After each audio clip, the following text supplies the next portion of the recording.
एक हिंदू बच्ची एक दिन अपने बाप का हाथ पकड़कर कहती है, पिताजी आप दूध लेकर रोज मंदिर जाते हो। पिताजी आप इस दूध का क्या करते हो? पिताजी कहता है, बेटी मंदिर जाकर दूध को अपने देवता को चढ़ा के आता हूँ। बच्ची कहने लगी, पिताजी क्या वह इस दूध को पीते हैं? पंडित ने कहा, नहीं बेटी, हम उनके चरणों पर डालकर आ जाते हैं। बेटी कहती है, पिताजी फिर आप दूध लेकर ही क्यों जाते हैं जब वह पीते नहीं हैं? पंडित कहता है, बेटी अजीब बातें करती हो, क्या पत्थर भी कभी कुछ पिया करते हैं? बच्ची कहने लगी, पिताजी कल आप नहीं मैं जाऊंगी और दूध पिलाकर आऊंगी। पंडित ने कहा, बेटी ज़रूर जाना, लेकिन यह जिद ना करो कि दूध पिलाकर आऊंगी। बच्ची ने कहा, पिताजी आप अनुमति तो दे। पंडित ने कहा, बेटी मर्जी है तेरी। दूसरे दिन बच्ची ने दूध लिया और मंदिर पहुंची और मंदिर में जाकर बुद्ध से कहने लगी, अगर तू मेरा ईश्वर है तो यह दूध पी। मगर पत्थर कभी बोला नहीं करते। जब कोई जवाब नहीं आया तो बच्ची के आंखों में आंसू आ गए। वो भगवान से कहने लगी, मैं उस वक्त तक वापस नहीं जाऊंगी जब तक तुम दूध नहीं पियोगे। बच्ची इसरार पर इसरार करती रही, मगर कोई जवाब न आया। बच्ची कहने लगी, आज तुमको दूध पीना ही पड़ेगा, वरना मैं तेरे कदमों में अपनी जान दे दूंगी। बच्ची अपना सर बुद्ध के आगे ज़मीन पर मारना शुरू कर देती है।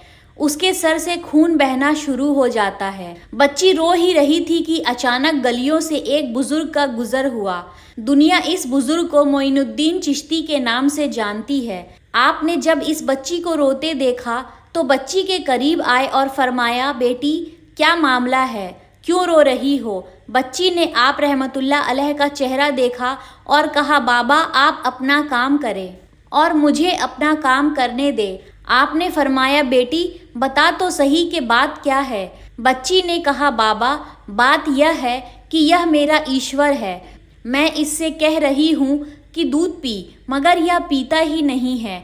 आपने समझाया, बेटी ये तो पत्थर है, दूध नहीं पिएगा। बच्ची ने कहा, मैंने कसम खाई है कि जब तक यह दूध नहीं पिएगा मैं वापस नहीं जाऊंगी। या तो इसको दूध पीना पड़ेगा या फिर मैं अपनी जान दे दूंगी। आप उसकी बात सुनकर मुस्कुराए और फरमाया, बेटी क्या यह तेरा आखिरी फैसला है? बच्ची कहती है, बाबा यह मेरा आखिरी फैसला है। आप रहमतुल्लाह अलैह आगे बढ़ते हैं और उस बुद्ध को कान से पकड़कर कहते हैं, क्या तू देखता नहीं कि बच्ची का खून बह रहा है? दूध क्यों नहीं पी लेता? इतना कहना था कि बुद्ध में जान आ गई। बुद्ध के हाथ आगे बढ़ते हैं। बुद्ध ने हाथ में प्याला उठाया और दूध पीना शुरू कर दिया। बच्ची मुस्कुराने लगी, उसका काम हो चुका था। बच्ची घर वापस जाती है। उसके माथे पर खून है, कपड़ों पर खून के निशान हैं, लेकिन चेहरे पर मुस्कुराहट है। मोहल्ले वाले बच्ची को देखकर कहने लगे कि पंडित जी आपकी बेटी लगता है कि अपनी इज्जत गंवा कर आ रही है। इसका हाल बता रहा है कि इसके साथ कोई हादसा हुआ है। पूरी बस्ती के लोग जमा हो गए और पूछने लगे, बेटी बता तेरे साथ क्या हुआ है? तेरे साथ ये गलत हरकत किसने की है? बच्ची ने कहा, कोई हादसा नहीं हुआ है, मेरी इज्जत पर किसी ने हाथ नहीं डाला। आज मैं अपने देवता को दूध पिलाकर आई हूँ। खानदान वालों ने ये सुना तो सर पकड़ कर बैठ गए। सब कहने लगे, ये लड़की कैसी बातें कर रही है, शायद यह पागल हो गई है, इसका दिमाग खराब हो गया है। पंडित ने पूछा, बेटी सच सच बता क्या हुआ है तेरे साथ? बच्ची ने कहा, पिताजी मैं वादा करके गई थी ना, तो आज अपने देवता को दूध पिला के आई हूँ। किसी को उसकी बात पर यकीन नहीं आया। बच्ची ने कहा, कल मेरे साथ चलना, मैं फिर तुम्हें दूध पिलाकर दिखाऊंगी। सुबह का सूरज निकला और सारी बस्ती के लोग इकट्ठा हो गए और आपस में कहने लगे, आज पंडित की बेटी अनहोनी को होनी कर देगी। बच्ची हाथ में प्याला लेकर चलती है। मंदिर में दाखिल होकर बुद्ध के आगे प्याला रखकर कहती है, लो ये दूध पी लो। लेकिन आज बुद्ध पत्थर का पत्थर था, किसी भी तरह की कोई हरकत उसमें नहीं थी। बच्ची रोकर कहती है, ऐ मेरे ईश्वर, आज मेरी मान मर्यादा का सवाल है। खानदान वालों ने कहा, पंडित तुम्हारी बेटी झूठ बोलती है, इसकी इज्जत लुट चुकी है। बच्ची ये सुनकर जोर से चीख मारती है और कहती है, ऐ मेरे ईश्वर, आज तू दूध पीता है कि नहीं, या फिर कल वाले बाबा को बुलाऊं, तब तो तू दूध पिएगा। इतना कहना था कि पत्थर में जान आ गई। बुद्ध दूध का प्याला पकड़ लेता है और पीना शुरू कर देता है। बस्ती वाले ये सब देखकर हैरान रह गए और बच्ची से कहने लगे, ए बेटी, बता तो सही वह कल वाला बाबा कौन था जो इसे दूध पिलाकर गया है।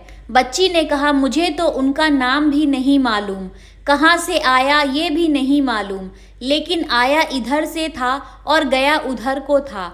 तो पूरी बस्ती के लोग उधर की ओर दौड़ पड़े और क्या देखते हैं कि एक दरख्त के नीचे हज़रत मोइनुद्दीन चिश्ती अजमेरी रहमतुल्लाह अलैह तशरीफ़ फरमा रहे थे। लोग पास आकर कहते हैं, ए बाबा, क्या तुम ही हो जिसने पत्थर को दूध पिलाया है? हज़रत रहमतुल्लाह अलैह मुस्कुराते हैं और फरमाते हैं, हाँ मैं ही हूँ।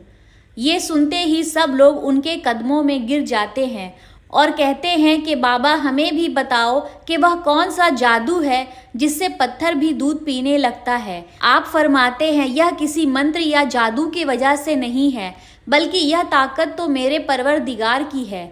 सब लोग ने एक आवाज़ होकर कहा, बाबा बताओ तो सही, तुम्हारा परवरदिगार कौन है?